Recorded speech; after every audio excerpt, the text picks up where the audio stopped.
Malam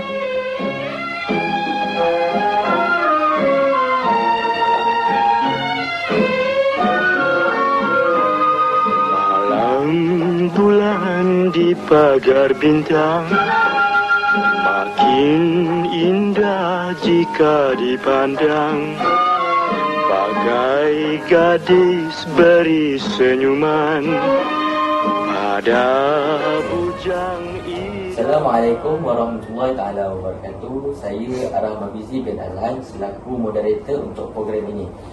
Jadi saya bawakan 3 orang panel, yang mana panel pertama Muhammad Zainal Wafiq, panel kedua Ashraf Naim dan panel yang ketiga Azhar Hakim.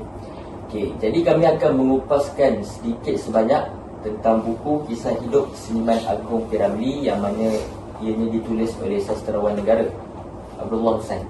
Jadi tanpa memperlengahkan masa lagi, saya akan ajukan beberapa soalan kepada panel-panel kita. Kepada panel pertama, apakah pandangan anda terhadap buku ini? Pada pandangan saya, buku ini merupakan satu biografi tentang kisah hidup Seniman Agung P. Ramlee yang ditulis sendiri oleh sastrawan negara iaitu Abdullah Hussain. Pada pandangan saya, buku ini cukup lengkap kerana ia menceritakan kisah hidup seniman ketika beliau masih kecil, kemudian zaman beliau di Singapura, iaitu zaman sebelum dan selepas beliau menjadi bintang terkenal, sehinggalah saat-saat akhir beliau ketika beliau berada di Kuala Lumpur. Pada pendapat saya, tidak cukup meminati P. Ramlee tanpa membaca buku ini. Namun, setengah peminat merasakan bahawa cukup sekadar menonton dokumentari tentang kisah hidup seniman ini hanya di kaca televisyen dan di YouTube. Pada pandangan saya, buku ini dia menceritakan secara mendalam dan mengupas lebih banyak rahsia. Contohnya, bagaimana taksubnya peminat di luar negara terhadap seniman ini dan pegangan agama yang dipegang oleh seniman ini juga, dan menceritakan kisah suka dan duka ketika beliau menjadi bintang terkenal dan sebagainya. Terima kasih. Apakah nilai murni yang ada dalam diri P. Ramlee ni, seniman P. Ramlee ni, yang boleh diterapkan kepada masyarakat kita sekarang? Pada pendapat saya, terlalu banyak nilai murni yang ada pada P. Ramlee ini. Namun, yang ingin saya kongsikan hanyalah 3 sahaja. Yang pertama ialah beliau seorang yang baik hati dan berfikiran terbuka. Contohnya, beliau akan dengar setiap cerita daripada orang yang datang ke rumah beliau, dan dia akan memberikan sedikit sumbangan kepada orang yang datang tersebut. Yang kedua, beliau seorang yang mempunyai perwatakan yang baik dan kemas. Contohnya, sehingga membuatkan orang-orang yang berada di sekeliling beliau berasa selesa. Dan ada juga peminat yang meniru cara hidup beliau. Contohnya, peminat akan tiru cara beliau berpakaian. Akhir sekali, yang ketiga ialah beliau seorang yang, bagi saya, beliau seorang yang bukan mudah untuk berputus asa. Tidak mudah berputus asa kerana beliau akan tetap dengan pendirian beliau. Sekian saja. Terima kasih kepada panel pertama. Love yourself, the world will love you.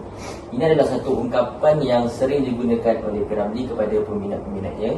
Jadi boleh awak terangkan apa yang maksud ungkapan tersebut? Terima kasih. Bismillahirrahmanirrahim. Seperti yang kita tahu, dalam buku tu dari ungkapan tu digunakan oleh penulis 2 kali. Tapi dalam buku tu pun dia tak ada ceritakan maksud sebenar ungkapan love yourself tu secara detail lah daripada P. Ramlee sendiri. Kenapa P. Ramlee gunakan perkataan tu, ungkapan tu dalam setiap fotograf dia.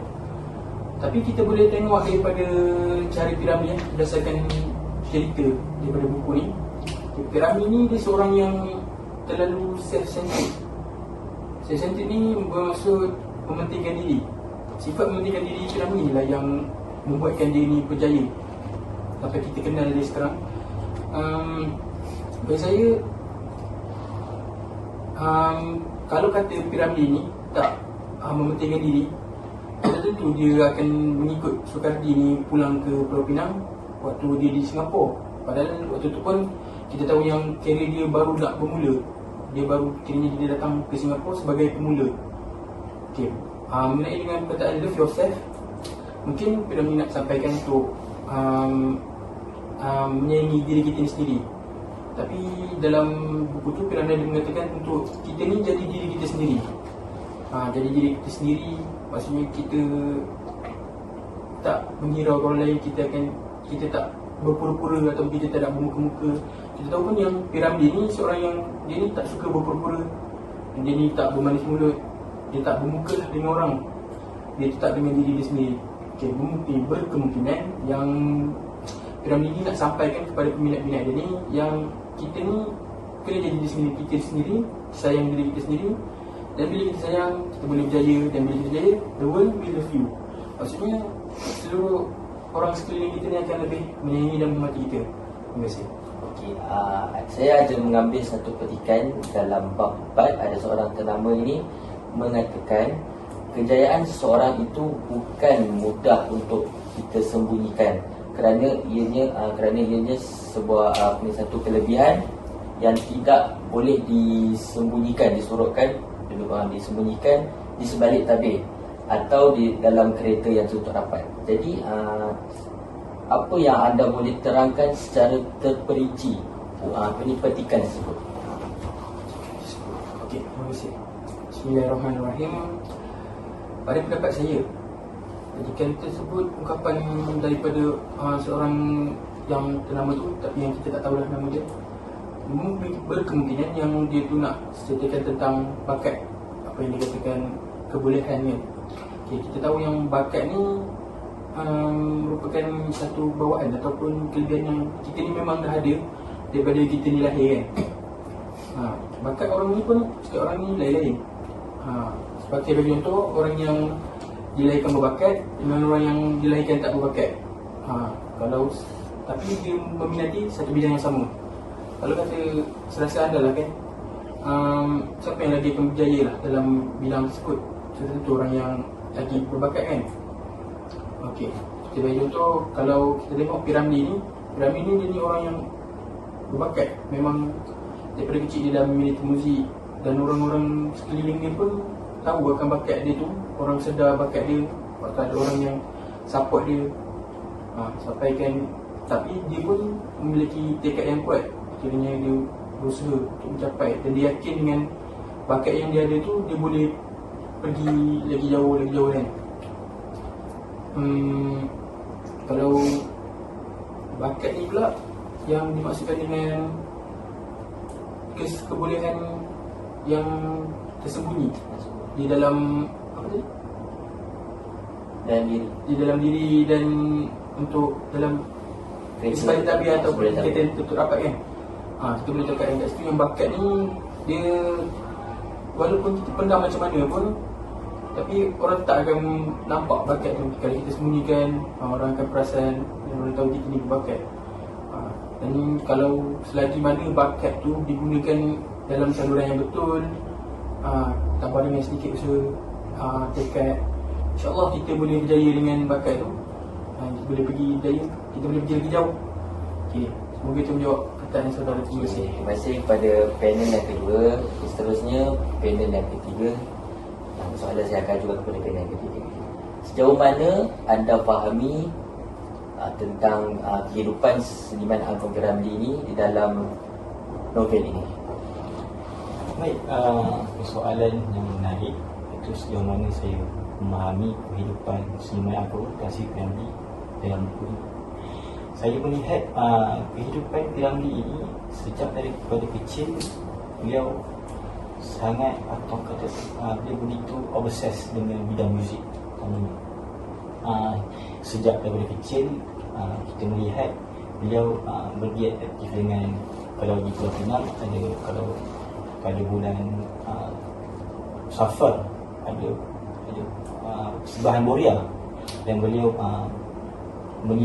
melibatkan diri beliau untuk dalam Boria tersebut. Keduanya, saya melihat beliau juga ketika waktu lapang beliau melakukan persembahan di beberapa restoran, walaupun upahnya tidaklah begitu banyak, dan akan kerana kegairahan atau bersama putih panggil passion beliau terhadap bidang muzik ini, beliau sanggup melakukan apa saja demi muzik. Dan saya mengambil daripada petikan sejarah hidup beliau dalam buku ini. Ketika penjajahan Jepun di Tanah Melayu, beliau bersekolah di sekolah aliran Jepun, dan dalam bidang muzik atau di kelas muzik, saya melihat beliau rapat dengan seorang guru yang bernama Hiroki San.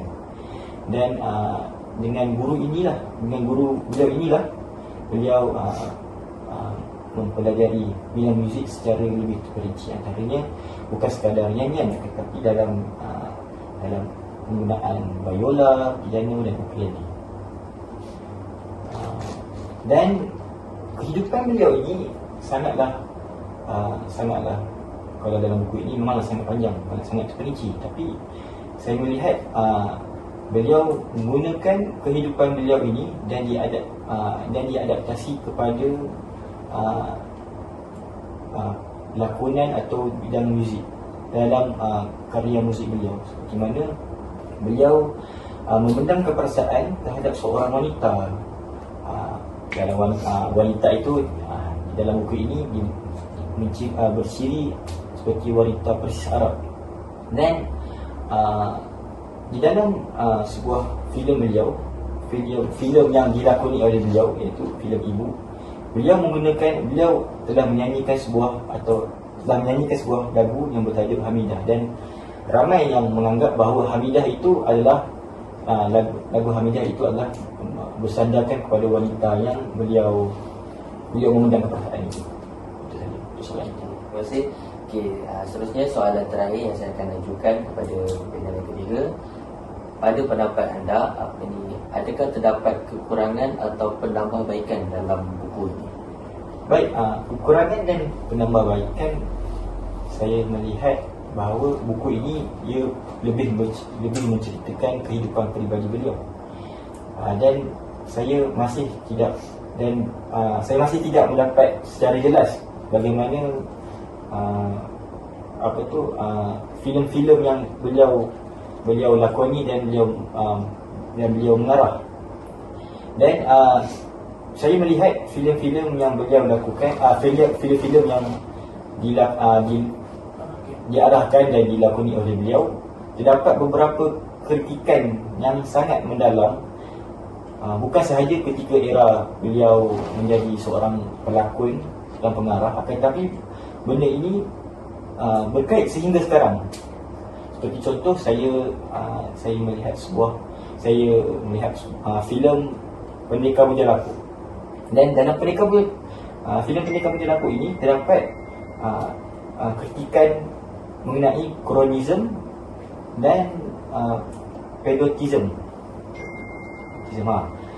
Kronisme saya melihat di mana kalau rakan-rakan sekali melihat dalam ketika beliau melatih beberapa besta atau orang-orang Sarsing menaiki sampan untuk ke seberang, dan mereka seolah-olah berkuasa, dan orang-orang yang telah beratur lama pun